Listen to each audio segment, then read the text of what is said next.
What's wrong with Settlers of Catan? Well, if you always dearly loved this game and thought it was just a perfectly balanced Euro game, then this video will offend you. The truth is, a lot of people don't like Catan. Exhibit A.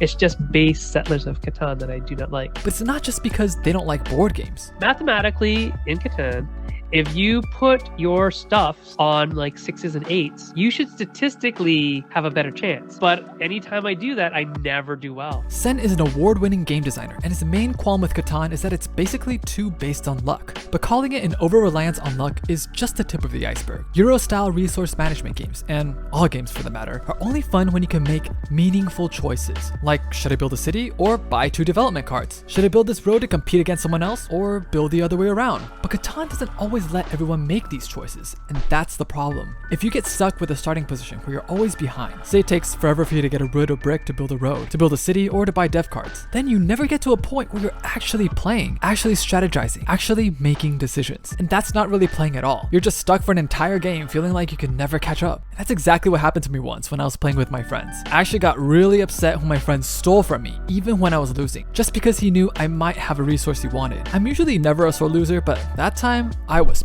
pissed. What Catan's really missing is a mechanism for people very behind to catch up. This is common in games like Isle of Skye, where players who are behind get bonuses, like more gold at the beginning of rounds. But Catan just doesn't have an element like this. Yet still, it's often lauded as the gateway to strategy board games.